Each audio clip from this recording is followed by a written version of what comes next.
안녕하십니까. 803 조경과 구들장입니다. 오늘부터 날씨가 다시 추워지는 것 같아요. 막 눈이 와가지고 찬바람이 너무 불어가 어제는 제 태풍이 부는 줄 알았어요. 오늘은 식재 시기와 방법, 그리고 식재 시 거름을 넣어야 할까요 말아야 할까요, 여기에 대해서 말들이 많더라고요. 그 분분한 의견들에 대해서 803 조경과 구들장이 조경 시공 현장에서 다양한 경험을 바탕으로 2021년도 식목일을 앞두고 정리해가지고 공유해 보도록 하겠습니다. 조경 수목의 식재 시기는 언제가 좋을까요? 우리나라에서는 1949년도 올 겁니다. 그때 4월 5일을 대통령령으로 식목일을 지정했고요. 또 다른 식목일이 있어요. 그거는 사망의 날이라고 해가지고 1960년도에 3월 15일을 지정했습니다.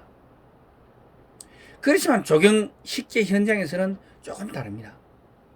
식재 부적기라고 해가지고 삼복더위, 여름에는 삼복더위인 7월 10일에서 8월 10일 사이를 피해가지고 일기예보를 봐가면서 식재 전후의 온도가 35도 요거를 갖다가 가까워지는 날이 있잖아요. 33도, 34도, 35도, 36도, 뭐 37도는 거의 안 넘어가겠지만 이런 날이 7일 이상, 그리고 햇볕이 쨍쨍 내리쬐는 이런 날이 7일 이상 이 됐을 때 요거를 피해 가지고 그 일기예보를 봐가면서 그런 날짜를 잡아야 된다는 거죠. 그리고 여름에는 그렇다면 겨울에는 언제일까요? 겨울철에는 기온이 영하 5도를 넘는 날이 연속해 가지고 2, 3일 이래 지속되는 날이 없는 걸 피해 가지고 잡으면 됩니다. 그래 보자면은 제가 대충 경험해 보니까 남부지방은 2월 말부터, 그리고 수도권을 위시한 경기, 뭐 충청 이런 중부지방에서는 3월 초순경부터가 아닌가 생각합니다. 묘목이나 하렵수 경우에는 식재 후에 활착되는 과정에서 영하 5도 이상의 강추위가 3일 이상 지속되는 경우에는 극심한 몸살로 인해 가지고 고사하거나 아니면은 정상 활착이 되지 않고 비실비실 하면서 3년 5년을 갖다 자라지 못하는 경우, 이런 경우가 있기 때문에 피해라 그거죠. 제가 직접 이식한 소나무의 경우에는 그때가 경기도 평택인데 1월 10일 정도 됐는데 온도가 영하 10도가 넘었어요. 그래가지고 그때 15층가 이식을 했는데 모두가 이 큰 데미지 없이 정상적으로 활착하는 걸 봤습니다. 화렵수 경우에는 잎이 달려있을 때 뿌리가 잘리거나 상처를 입게 되면은 그 스트레스, 그 몸살을 받아가지고 정상 활착이 어려울 수 있으므로 잎이 지고 난 후에 이식하는 게 그것도 하나 방법이 되죠. 그게 제일 좋죠. 그렇지만 조경 현장에는 1년 내도록 힘듭니다. 참고하라는 이야기입니다.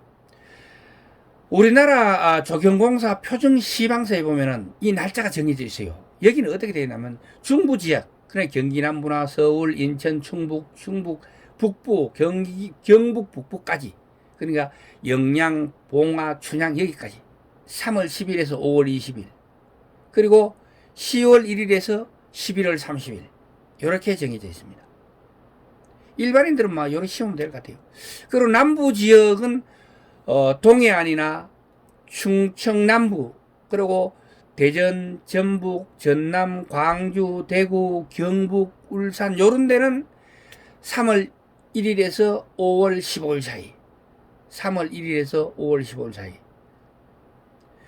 그리고 가을에는 10월 5일부터 12월 10일 사이 이렇게 되어 있습니다. 이걸 지키라는 이야기는 아니고 요 참고하라는 이야기입니다. 현장에서는 1년 내도록 힘들다고 누누이 말씀드리잖아요.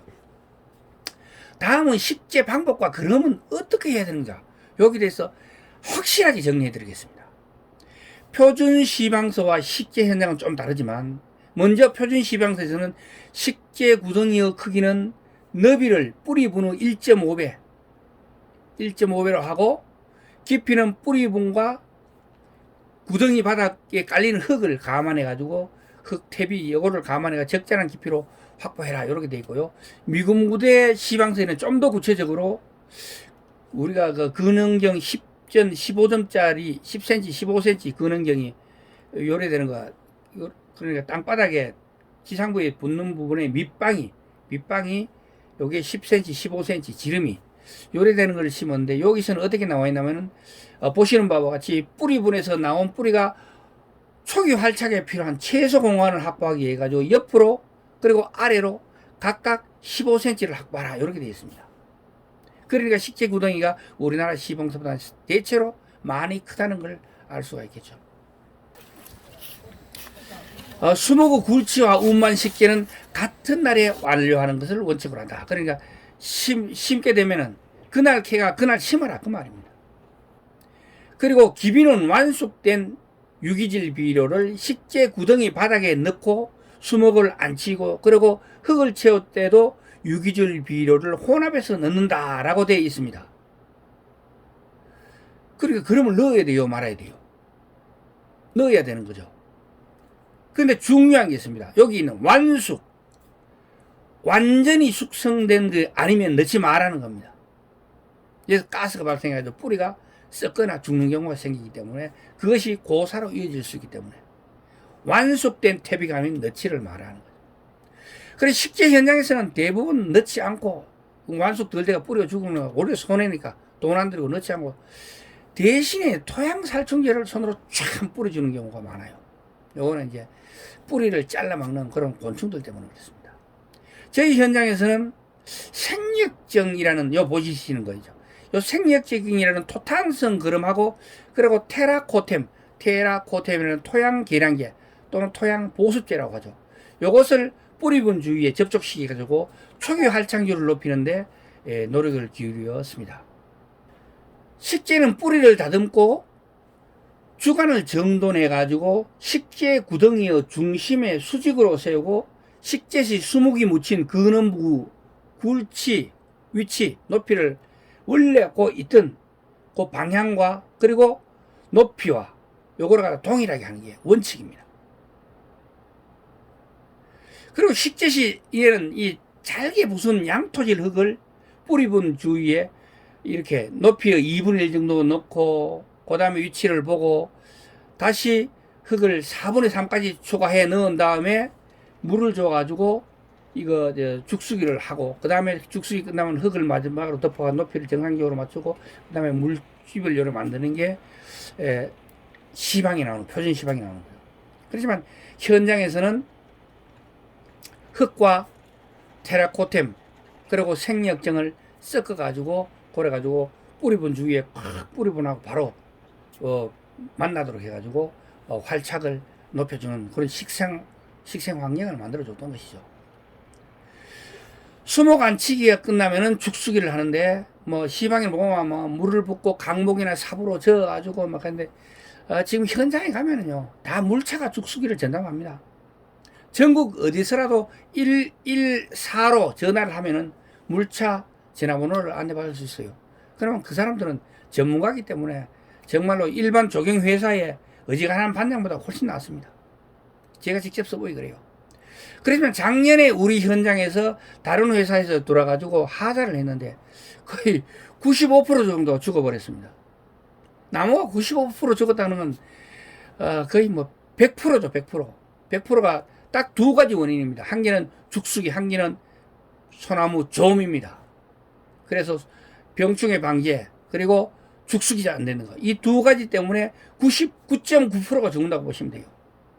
아무나 그 전에 이미 분 떠올 때 목대가 놀아가지고 죽을 수밖에 없는 이런 것들은 그렇게 많이는 없습니다. 있긴 있어도. 분이 깨져가 눈에 안 보일 정도라면 정상적으로 분이 달려있을 경우는 99% 안 죽어요. 그것 때문에 죽는 게 아닙니다. 죽는 건 방금 이야기도 딱 두 가지다. 그거를 기억해 주시기 바랍니다. 정말 이 병충해 방제에 대해서는 딴 건 몰라도 이거 하나는 꼭 지켜야 됩니다.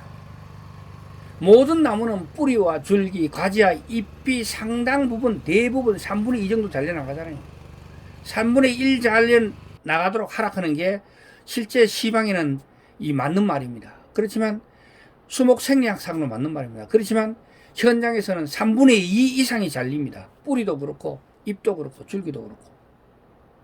수형만 고유 수형을 크게 흐트러지지 않는 선에서 대부분 강하게 전지를 할 수밖에 없습니다. 왜냐하면은 살리기 위해서 살리는데 물을 항상 줄 수 없으니까 한 번 쭉 쓰고 가뭄이 되게 심하면 그냥 갑니다. 그렇기 때문에 어쩔 수가 없습니다. 자, 병충해 방지는 어떻게 하는 걸까요? 일시 후 3일 이내에 병충해 방지를 해야 되는데 3일 이내에 하고 또 일주일 이내에 하면 2번 또는 3번 정도 이렇게 하게 되면 소나무 같은 경우는 90%까지 고사하는 걸 방지할 수 있어요. 거기다가 살리게 된다는 거죠. 잘 안 죽습니다. 이 시간 나무는 다이아톤이나 스미치온을 물과 함께 300대 1, 300대, 그러니까 스미치온 1에 물 300이죠. 그리고 다이제넴 45를 혼합해 가지고 2, 3회 정도 뿌려주면은 거의 조음에 대한 방제는 끝난다고 볼 수 있습니다. 그리고 나무가 쇠약한데 조음이 침투를 하지, 나무가 강한 때는 조음이 절대로 침투를 못합니다. 있던 좀도 다른 나무로 갑니다. 다른 나무에서 죽어가는 비실비실한 냄새가 나면 그걸로 다 찾아가면 조음이. 그런데 이 약하다, 나무가 약하다, 그래서 불안하다, 이럴 때는 3월 말에서 4월 말 사이, 3월 말에서 4월 말 사이 아까 이야기한 스미치온하고 다이제넴 45를 혼합해 가지고 2, 3회 이렇게 살포해 주게 되면 좀 때문에 죽는 일은 없고 좀 때문에 몸살 남거나 스트레스를 받는 일은 없다는 것입니다. 자, 오늘의 이야기는 여기까지 하도록 하겠습니다. 동영상이 유익했다면 구독과 좋아요 부탁드리겠습니다. 지금까지 803 조경과 구들장이었습니다. 끝까지 시청해 주셔서 대단히 감사합니다.